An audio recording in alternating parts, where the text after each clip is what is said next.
আসসালামু আলাইকুম, বিসমিল্লাহির রহমানির রহিম। সুপ্রিয় শিক্ষার্থীবৃন্দ, তোমরা যারা ষষ্ঠ শ্রেণীতে পড়ো, তোমাদের ইসলাম শিক্ষা বই থেকে পাঠ 5 এর আলোচনা করা হবে হযরত ইমাম আবু হানিফা রাহমাতুল্লাহি আলাইহির জীবন আদর্শ। তো জন্ম পরিচয়: হানাফি মাযহাবের প্রতিষ্ঠাতা হযরত আবু হানিফা রাহমাতুল্লাহি আলাইহি 80 হিজরি 700 খ্রিস্টাব্দে ইরাকের কুফা নগরীতে জন্মগ্রহণ করেন। তার আসল নাম হলো নোমান, পিতার নাম সাবিত, কিন্তু তিনি আবু হানিফা নামে খ্যাত।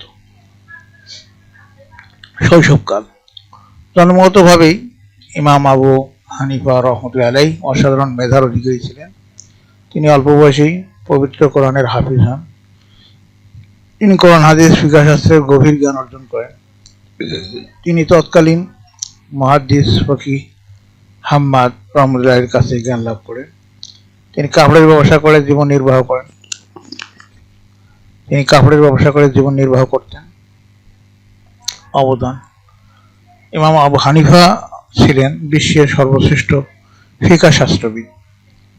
মানুষ যাতে সহজ ও সঠিকভাবে শরীয়তের বিষয়গুলো পালন করতে পারে, সেজন্য তিনি শ্রেষ্ঠ ফিকহবিদদের সমন্বয়ে একটি ফিকহ সম্পাদনা পরিষদ গঠন করেন। তার সম্পাদিত প্রায় ৮৩,০০০ মাসআলা সংবলিত কুতুবে হানাফিয়া রচিত হয়।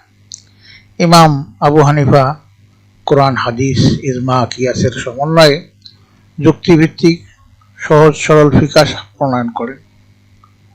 এই কারণে তার ফিকহ মুসলমানদের নিকট অতি প্রিয়। বিশ্বের মুসলমানদের মধ্যে তার মাযহাবের অনুসারী সবচেয়ে বেশি। ইমাম আবু ইউসুফ রহমতুল্লাহ আলাইহি, ইমাম মুহাম্মদ রহমতুল্লাহ আলাইহি, ইমাম জুফর রহমতুল্লাহ আলাইহি ও প্রখ্যাত মুহাদ্দিস ইমাম ইবনু মুবারক রহমতুল্লাহ আলাইহি প্রমুখ তার শিষ্য ছিলেন। ইমাম শাফি রহমতুল্লাহ আলাইহি তার সম্পর্কে বলেন, মানুষ ফিকহ শাস্ত্রে ইমাম আবু হানিফা রহমতুল্লাহ আলাইহির মুখাপেক্ষী। ব্যক্তি হিসেবে ইমাম আবু হানিফা ছিলেন উচ্চ মানের ইবাদতকারী মুত্তাকি। কথায় ও কাজে তার অপূর্ব মিল ছিল। তার জীবনে কোনো লোভ লালসা ছিল না। তিনি অত্যন্ত সহজ সরল ও অনাড়ম্বর জীবনযাপন করতেন। আব্বাসী খলিফা আল মনসুর তাকে প্রধান বিচারপতি পদ গ্রহণের প্রস্তাব করেন।